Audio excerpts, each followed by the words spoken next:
If you're looking for a way to persist your data in your iOS app, you might come across Realm.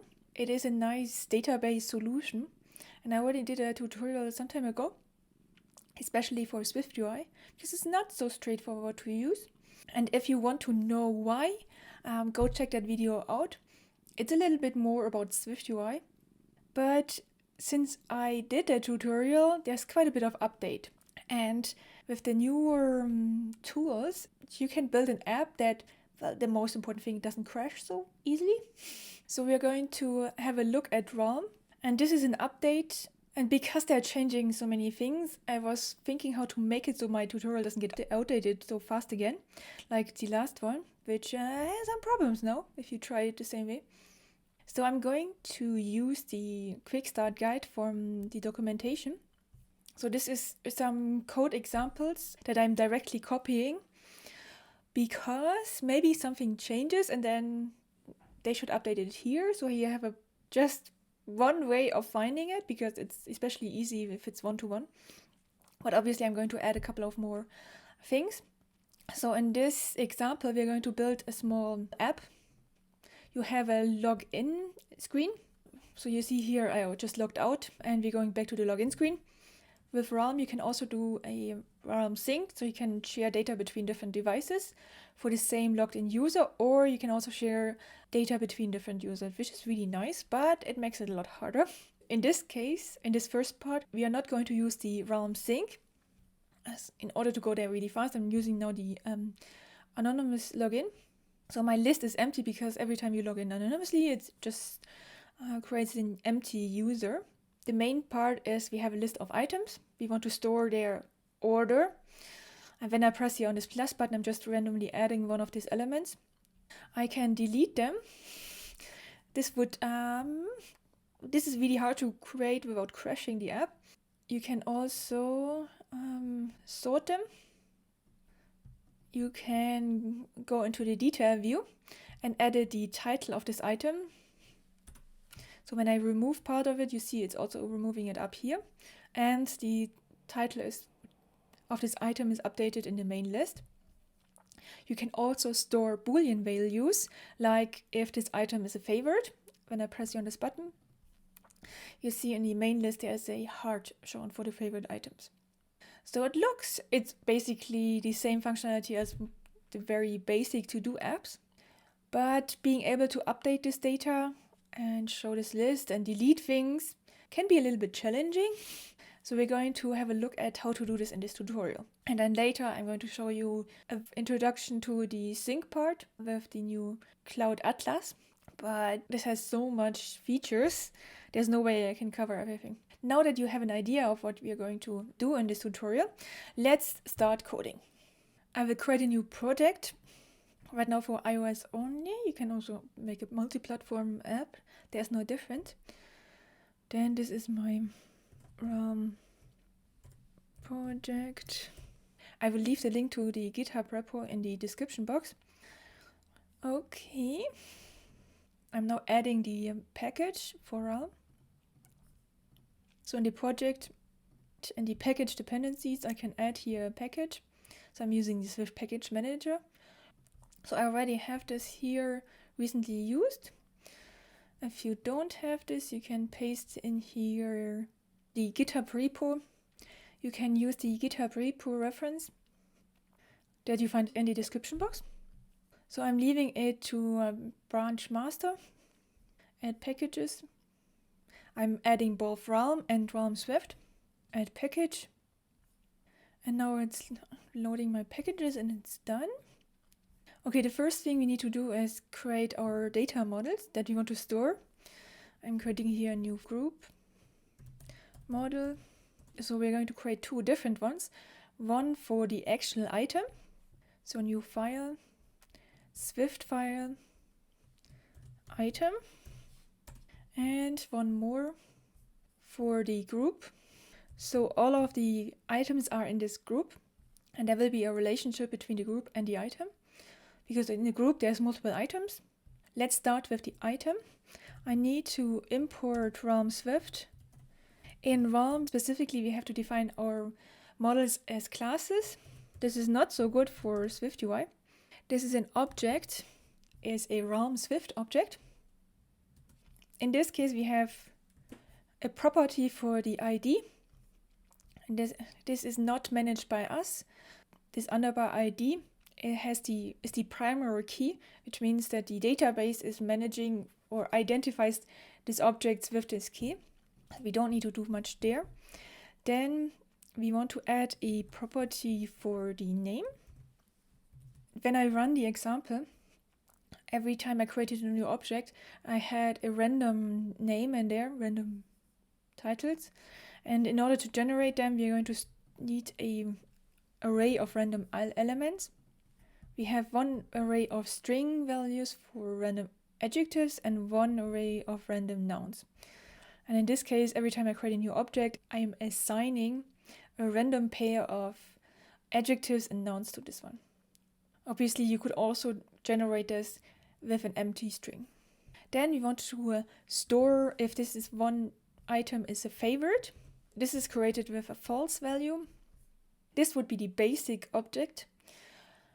In order to work easier with SwiftUI, I want to make my objects identifiable. And I already talked here about this ID. And because when you make something identifiable, it needs to have an ID. And we want to exactly use the same one or let it handled by Realm. So they added a protocol, which is object key identifiable. That makes it just a little bit easier to work with lists and for each.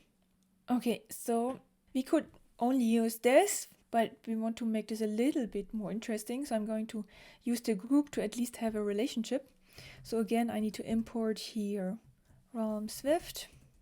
This is again a class, an object, and conforming to the object Realm class, and being object key identifiable. So we're going to use the same thing, the object ID, because our Realm objects are not created by us, and so our objects are classes, but you should not subclass them. For this, you need to use other things. And in order to make sure we don't forget this, I'm going to add here a final keyword, because then we cannot subclass them actually. So both of them become final. So now I want to create a relationship between these two. And I want to have an array of items that are linked from my group. So my group is supposed to have multiple items. So again, I have to use this property wrapper as persistent. This is just telling the system that they have to be persisted. This is some convenience. And I would like to have a list of items because there is a different list for SwiftUI and for Realm. I need to here specify the namespace. So this is RealmSwift.List, not the SwiftUI's list. And the type is a item. And I'm starting here by saying I have an empty array or an empty list of items. This list is a collection similar to an array in Swift that stores the order. That's what we actually want. We want the order of our items in there. Now that you have this items array, gives you the possibility to ask the group all of its items. What we don't have with this is the backlink. So if you want to have, maybe you have an item and you want to know what group it belongs to. So we need the backlink. And the easiest way of doing this is to add another property here, saying, again, it has to be an persistent var group, linking objects of type group. This is one object that it goes back to. And the important thing here is that the assist realm actually needs to know what's the property it should backlink from. And this is these items. So this is the same name as I used here. Okay, now that we have defined this, so this is everything for the models.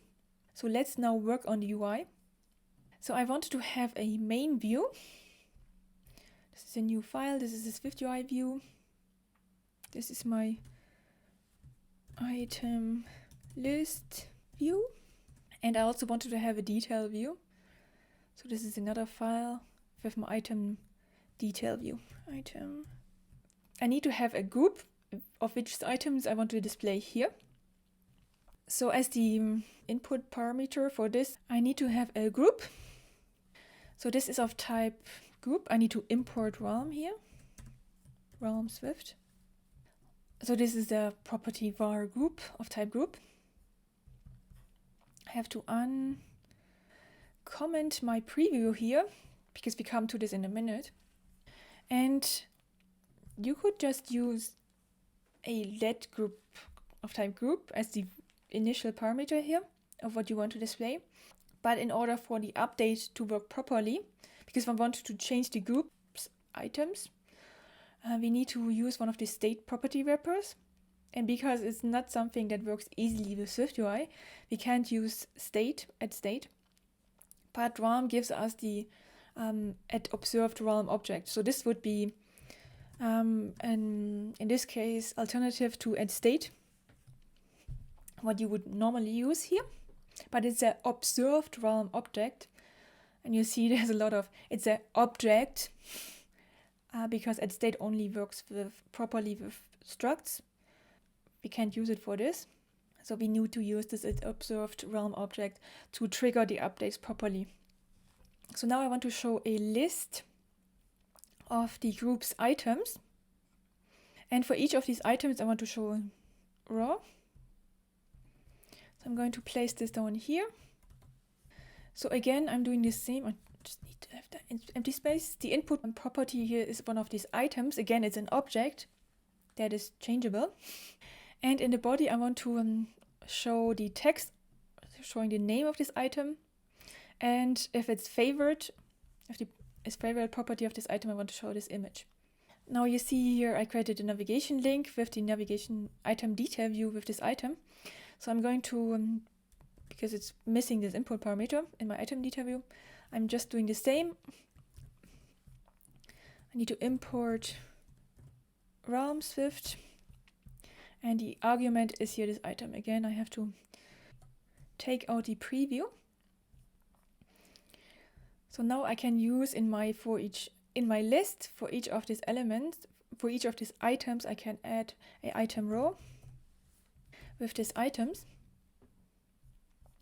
And because I have here for each, we can easily add the on move. And in this case, I need to ask the group items move function. So you already see the items type here is this RealmSwift.List. And they added some convenience function to this list, like move, which already takes in the right properties, parameters, like the offset and the position. So I don't need to write this function myself. They already provided this for me. I need to specify here this $group to use the group's binding because I need to change it. And this is a little bit more specific to Realm. Usually when you want to change objects that are in a database, you need to do this in the Realm write transaction. Otherwise, it throws an exception and your app crashes. But this also does this automatically in the write transaction, so everything is fine. Then the next one that is convenient is on delete. So again, I can use my group items, so the RealmSwift.List, to remove. In order to actually access this on delete, we need to have an edit button. So I'm going to wrap this in a navigation view, embed this in the navigation view. So I can add the edit button in the navigation bar. So now you see I have here my navigation bar item and it's trailing the edit button. Okay, let's try to see if I can find my preview. It wants to have an input parameter of group and I can create a new one. If you do this, you can create a new instance of this group, but it will not be part of a round and it will not have any data in it right now. It will not have items connected to it. So our preview is probably not going to have the most interesting things to see right now. Okay, we have the title and this edit button. I also need to have a way of creating a new item. And I want to have this button on the lower part of my app. So I'm going to use actually I can use the new one. So it's the toolbar. So this is a toolbar item with the placement of bottom bar. This you could not use for the Mac version, but I didn't add this. So then I need to create a button. And the icon, or what's displayed, is just the system image of name. And I can just access the groups items array and append a new value, which is a item. It is in the center. So you can run this in the preview and see that every time I'm pressing here, I'm appending a new item. If you want to have the item on the right corner, you can use a frame. Max width is .infinity, and I only do this so I can use the alignment parameter and say it's on the trailing edge. So it moves over here. So the last one that I would like to work on is the item detail view. So I have just a text saying enter the new name. Then this is the most important. I have the text field. And in this case, I actually like to have the text field style of rounded border. I'm adding here another navigation bar title and the navigation bar items. This is the toggle where I want to change the property of this item if it's favored or not. So again, here you see me using this $sign for the $item is favorite property and for the $item name property. This is again a very easy way of automatically doing these changes to these objects in a write transaction. So you can use it as a normal, it looks a little bit like a state object or an observable object in this case. Yeah, I mean, it's observed realm object. So I can just, as a reference, every time you work with realm, you just have to replace where you want to use an observed object with an observed realm object. Or probably it's more clear if that this is actually a binding, because it's just one, usually it would be a struct, so it would be one instance of a struct, and then we would use a binding. But because it's more complicated, we need to add more. It just adds a lot more functionality with this view model property wrapper. Again, I wanted to have here a preview and give it here a item, just creating a new one. This is using one of these random ones. When you create a new one, it would populate with the initializer just random adjectives. So every time you change this, you see here a different name coming up. I don't see my navigation bar title. So I'm just going to wrap this here in navigation view in the preview only. So I actually also see my top buttons. Yeah, you see here the same name as in this text field and this plus button. We also had the possibility to press here on the delete button. I think this is not in the original tutorial. Probably for the app functionality, in this case it's not so useful, but it's more interesting for us to check so I can demonstrate how it normally would work with Realm. Okay, now that I have my two main views, I need to actually use this item list view.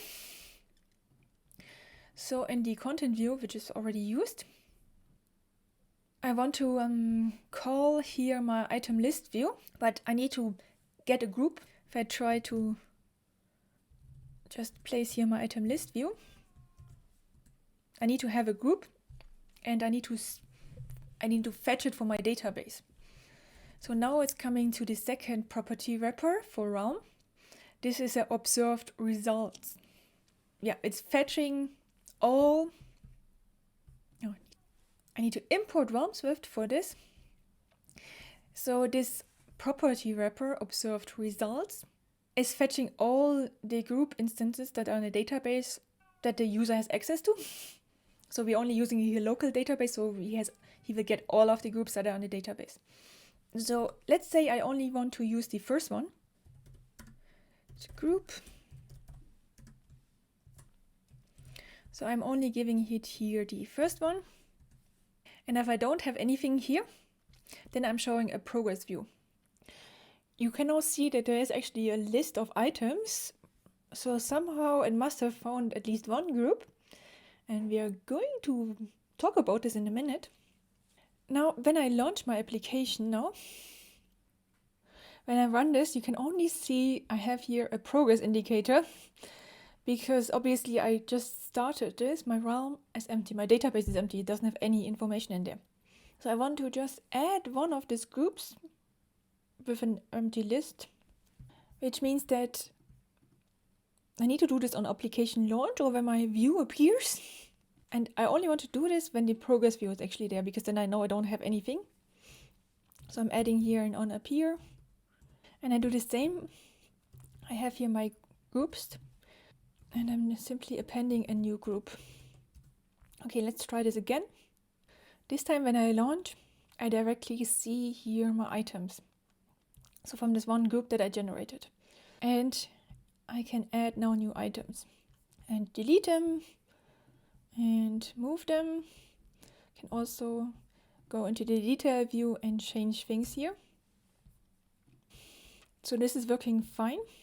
But so far, I have only used these SwiftUI specific property wrappers for Realm, ObservedResults, and ObservedRealmObject.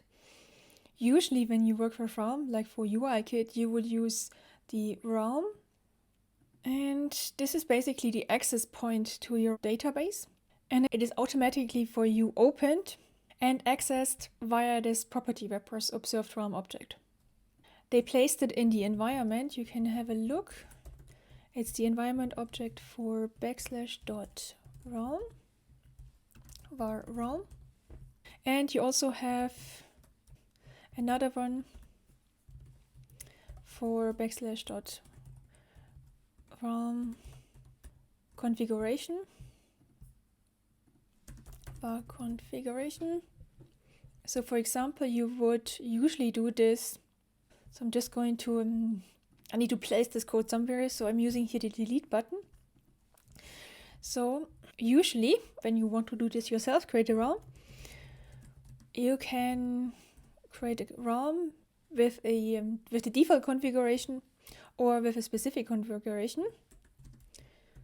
realm.configuration.default. Actually, you can use this configuration as the default one to create a realm. This actually opening a realm can throw.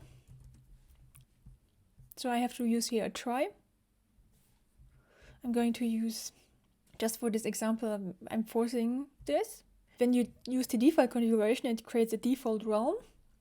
You can also, sometimes you want to have multiple realms for maybe different users, different databases locally stored.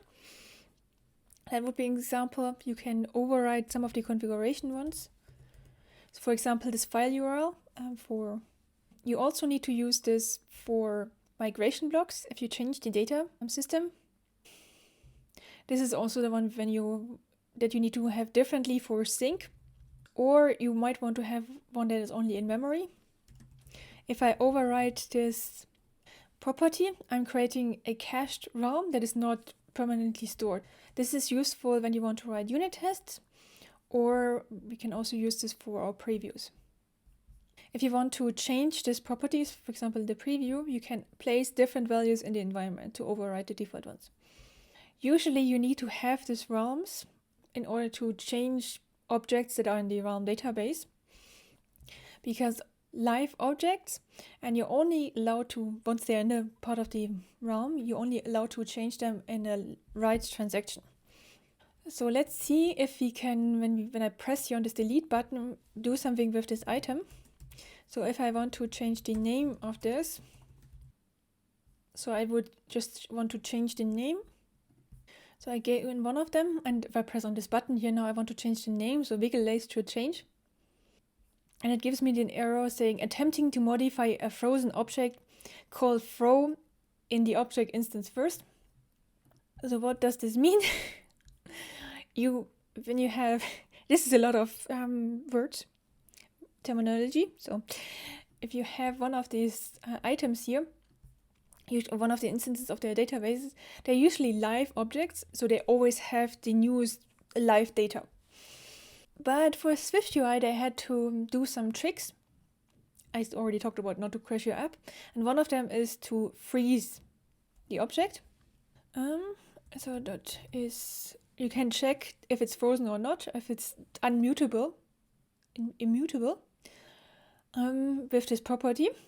So you can, or that's the other hint, you can say, thaw this to make it live again. New item and I can thaw this. So this might fail. So I get the optional. Okay, let's say I thaw my frozen object, and now I have something that I'm allowed to change. So for this thawed object, I'm going to change the name. So again, I go in one of these elements and I press delete, or I press this button in order to change the name. And I get another problem. Attempting to modify object outside of a write transaction. This is what I said when you're, in order to work around this, I have to have a realm.write block, and inside here I can do this, and only inside of this write transaction I'm allowed to change this. And this might actually fail, so I try. I'm just going to ignore errors with try question mark. You might also want to do a do catch block, but it usually doesn't happen very often. So I press here, and you see now I'm allowed to change this name. Now I took the realm out of the environment. You can also check the realm, check what realm this item actually belongs to. So every item knows which database it belongs to, which realm it belongs to. So I don't need to access this here from the environment. And in this case, changing the name here property was one example, or I can delete an object that is in the database, and I'm going to delete the thawed item now.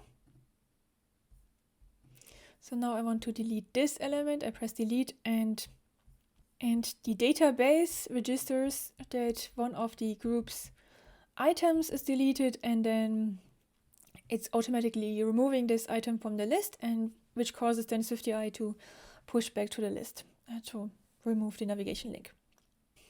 But you see here that I had to do quite a little bit more in order to change something of my objects, of my data. One reason why we have this is because of the SwiftUI lists. It's just easier. SwiftUI doesn't like live data. So mostly it's frozen. So if you want to change it, you need to unthaw it. And this is the reason why we had all these $signs in front of our realm objects. Because this is making exactly this unthawing and then doing the write transaction, doing the changes in the write transactions.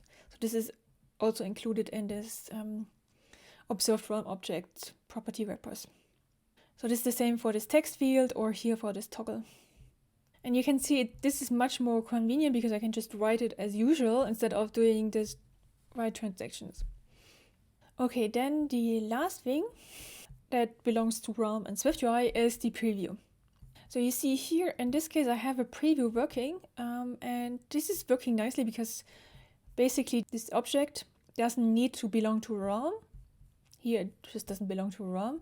We don't need to do a lot for this. So you can create example items that you just want to use for the preview. This observed Realm object is very easy to use. We use the same here for our item list view. In this case, I can work with this non-realm belonging instances. Where it gets a little bit more complicated is with this observed results. Because as you see, I don't have any way of injecting a different group that I want to see here in my preview. Maybe a group with actually items in them. I'm not going to do this here. I found a more interesting example because let's say we don't want to fetch the items of this one group. We anyway only have one group. Why do we need to do this anyway? So I'm going to create a new file where we test this out. So this is the SwiftUI view. This is my item result because I want to use this result view instead of a list. So again, starting with importing RealmSwift. Then I have here init observed result. Then I need to say what is actually supposed to fetch. And in this case, I said I want all of the items in the database var items. observed results. So we're going to do the same. It's a list for each of my items. I'm going to use the item row, item im. And now this preview is always empty, which is kind of annoying. So I want to just inject a pre-populated database that has some items in there. So we need to here add a different realm. So return. So this is the same as I did before. So I start again by creating a realm with a configuration. Actually, the configuration needs to be different because I want to have one that is only in memory. I don't want to use the same one for all of my previews, and I want to use a fresh one every time. So this is realm.configuration.default configuration. So I can place this realm in this environment. Okay, so and I said I need to change, in order to change this configuration to use a in-memory realm, I need to override this property in memory identifier. It's just a string, so I can use here preview. So now I have something, but I don't have any items in there. So I need to start a realm write transaction, realm.add item. And you see I somehow created multiple of them. Although I'm clearly only doing here one. You can also test this by adding another one. So it's somehow running this code multiple times. I have no idea why. So I have to add here a if realm.objects of type item dot self dot count is 0, only then I do this. Okay, maybe I should explain this a little bit more. Maybe I should write this line a little bit more clear. Sometimes it's better to write more code in order to make it more understandable. So in order to get all items, you can ask the realm to fetch the objects with this type. So now this is an array. No, it's a results of type item. That's what I'm fetching here. And this is not optional, so I shouldn't put this in here. So these are all my objects. And I only want to add more if I actually have none. So if all items count is 0, only then I'm adding more. And now you see I really only added 2 that I defined here. I'm not really sure what's with the preview, but I guess it's apparently running it multiple times, so I have to make sure I don't add too many. Or maybe you want this. Now this is maybe a little bit inconvenient to always write this in the preview, especially if you this kind of in-memory realms, you might want to do in multiple of these views. So I'm creating a new file that generate this code.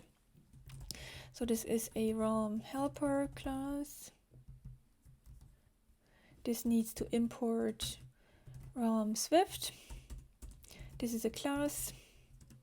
And let's say one thing I definitely want to have is a static func in memory realm that generates a realm. And I'm just going to move creating the realm in there. Return realm. The second thing I did here is just I basically created a realm with already populated with some items in it. So I'm adding here another static function, realm with items. This is again a realm. So this is the realm. And then I can do adding this items. Actually, I need to have all of this part. And then return this realm. So now instead of calling all of this code here, I can just call the realm helper for either in memory realm, then I don't have anything in the preview. I might not like this actually. Or I take the one realm with items. You can have multiple of them, or in case of just having different previews, when you want to have examples for specific classes, you can also add, first of all, it's probably good to have a convenience initializer. Maybe you don't want to have this properties. Favorite. And then self.name is this name, not the one that I gave here. And then you can create static func example, preview example, name is fluffy preview, and then you can even say if it's a favorite or not, so maybe I say true. So I can use this one in the detail view by calling the items preview example. And because this is class, I need to call here self.init. Yeah, class initializing, it's a bit harder definitely harder than using structs. But now the item detail view shows the one item that I here generated, even with the button or not. It seems to be a little bit, sometimes my preview did crash when I recorded this, or just didn't want to. I'm not really sure if this approach that I chose here is the best, but it seems to work. The last thing that I might need to mention is, why didn't I just use this observed result of item straight from the beginning? And the reason is, it's just more convenient to use this group just as a container, so you have the list, because the list gave me this on move and on delete automatically. If you have here on delete, you have the index set, and then I need to do all these deleting this item with a write transaction in the realm myself. So then I would need to replace all of the code that I had here in this delete button. Need to get the right one manually instead of using this convenience with this items moves and items remove. Also, the move doesn't work properly because I basically have here a fetch and I didn't have any sort indicator so far. You can add another property to this item, like an integer sort index that does this for you. So on move doesn't really make sense in this case because you're fetching data. If you want to have a specific order, like we did in this list style, then using just this group and then the list is very convenient. This observed results has other advantages. Results. So you see here the type. This is what I just said, the item, the configuration. So maybe you want to fetch multiple different realms, from multiple different configurations. You can also use a filter. Is key path. This is basically only observing these objects when this property with this key path is changing, or here the sort descriptor. So this is item.self. I think I can just leave this to use the default one. Now we again in this predicate. This is format. So I'm leaving out the key paths.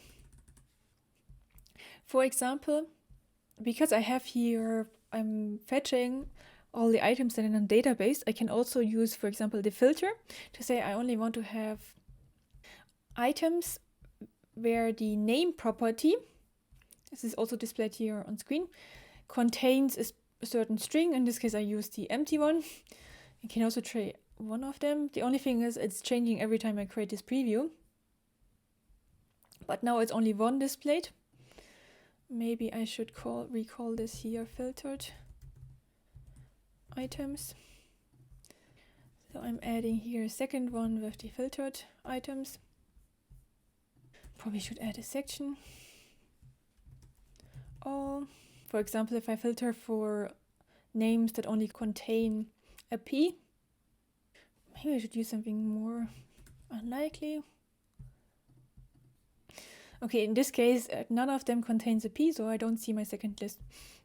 So you can use filters to only get certain items, or I can also sort the list in a different way. And I need to give it here, you can use a key path string saying which property and if it's ascending or descending. So for example, I can say this order by name, ascending to. So it's alphabetic from A to Z or from Z to A. And I actually need to use this somewhere here. So I'm just creating another section with sorted items. Just move this. Okay, maybe I should add more items to this list. So I go here and add a form in. So I'm going to add 10 of these elements instead of 2. So now you see more of them. Okay, maybe I added too many. But the first list with all of them is not sorted. I'm not even sure what the default behavior for this is. And then you see the second list. You can add a preview. Layer.fig 400 by 1500. So the first list is seemingly randomly ordered. The second list is alphabetically ordered. I can also say here ascending false, then it's from an inverse order. So it goes from Z to A. And the last one is then the filtered ones. You can also combine. So let's say we want to make this dynamically changing. For example, I would like to use here a search. So this is a state private var search text string. This is empty. I can bind this. And then maybe a toggle is A to Z true. So I'm going to add the toggle at the top of the list with a h-stack sort order A to Z. I don't need to have this. Now I would need to change these parameters during runtime. I think it only works if it's in a navigation view. So I'm wrapping my preview in a navigation view. So let's see. I have here the search text. But how do I actually dynamically change this? For this, I'm going to move the actual list part or section part into a subview. So I'm going to use here command clicking, extract subview. This is my section item section view. It does need to have these items, and I'm just going to use here this one request. And I'm deleting the delete. Okay, maybe also I give it a title just for the section. So I could use this now and just say all. So the first one still has all of them, but I want to basically override what is here filtered. And I can do this by creating an initializer. Okay, I can pass the string, and I want to pass these two parameters with a default of nothing and is A to Z of true. So now I need to give the title, and I can override the items observed results.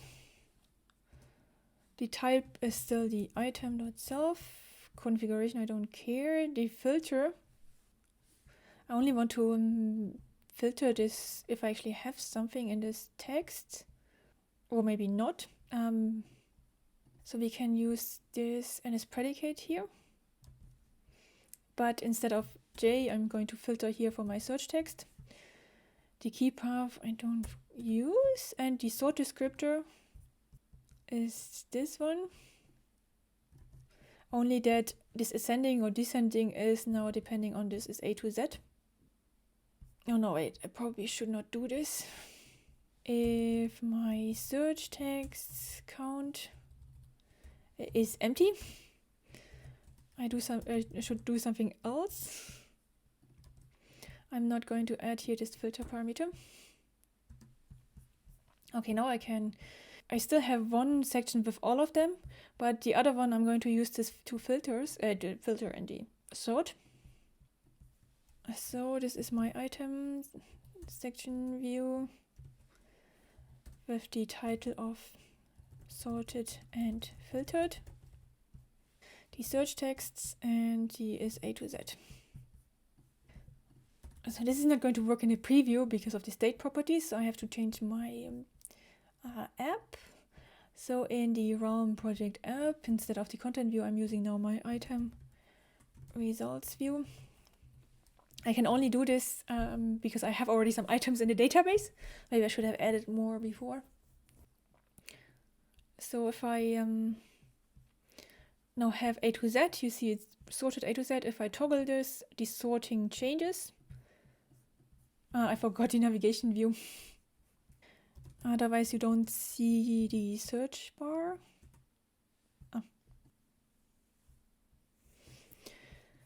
Okay, so I open this and search for bizarre or bumpy or monitor, something with M, and it updates this view. So the way this works is this item section view. Every view in SwiftUI will be recreated when one of its input arguments changes. If I change the title, it will be redrawn.